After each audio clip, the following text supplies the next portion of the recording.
nagka-career na ako bigla. So, minsan may ganon din. No? But now, I think the times now are a bit different kasi ang dami na ninyo. So, you'll have to really work out. Noon, medyo spoiled ako noon. Ay, ayoko to, gusto ko to, ayoko to. Ngayon, medyo iba na ang panahon kasi a lot of you are so talented and they're much more now. Correct, yeah. I think now it's more, you have to be above average.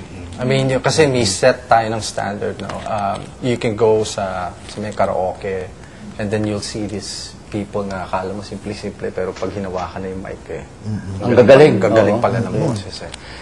Before, kasi parang ina-underestimate nila yung mga tao if you're kinda, different from them. They size you up. Hindi sa looks mo eh. Hindi sa boses. Pero now, it's more of, I think, both eh. So you gotta have that looks and you gotta have that voice quality and yung techniques nyo. So, ako, when I started, it's more of listening sa radio. Yung Carpenters, favorite namin yan. I used to sit down with my cousin Shasha Padilla. She was the one who encouraged me kasi I lived in the States, no? Tapos sabi niya gano'n, uwi ka rito, okay rito. I think you'll have a future. And doon kami nag-umpisa. And then, there's this one producer who said, you wanna sing a song for us? Parang cover lang. Di ba kasi yun ang umpisa dati, ng mga minus ones, mga cover. Paglabas ko ng booth after recording it, instantly they signed me up. I didn't know why, pero sabi nila, well, syempre, we're collecting artists, no? Mga talents na gano'n. So, makaka-add lang yan sa, natin, sa roster of talents, sa, nila, sa, company. Same thing with them kaya silang napili nung mula sa mga libo-libong nag-audition. Kaya kayong unang napili para makasama dito sa PDA dahil nakita nila kaagad yung mga tawag natin galing, X-Factor, may extraordinary kayo. It's a matter of enhancing it right now. So, yun ang ginagawa natin para may pagandahin, maigi.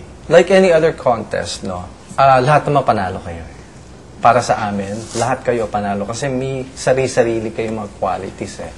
Yung the way you look, yung stance let your personalities shine. Personalities importante nyo. yun. Kasi yun eh. Hindi lang yung maganda boses mo, and then that's it.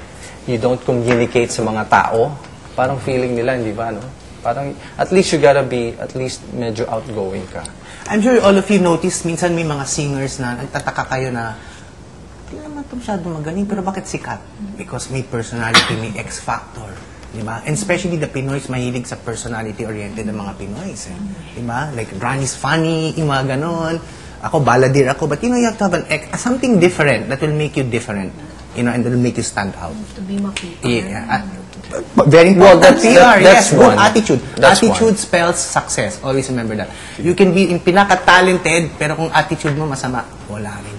Kasi marami kang pakikisamahan, tapos kung masama attitude mo, siyempre kakalat yan. Ay, si Sen, sama ugali niya. Mayan, marami.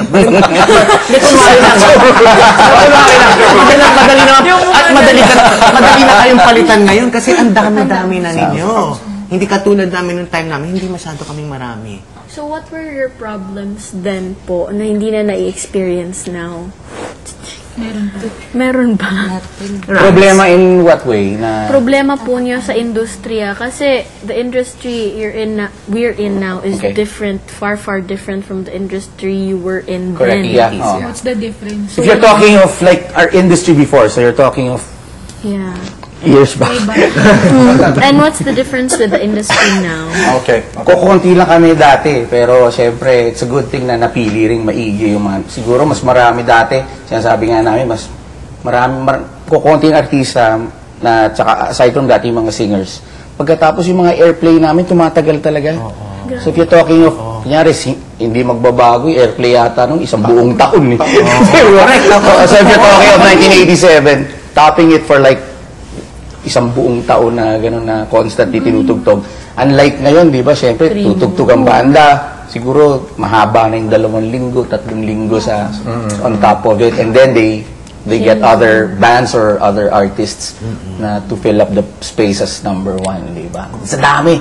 Ang maganda, magagaling na rin kasi talaga ang Pilipino, kaya napapalitan at napapalitan.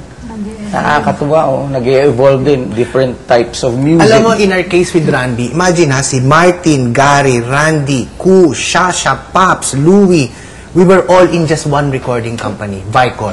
Napasikat nila kami isa-isa. Competitor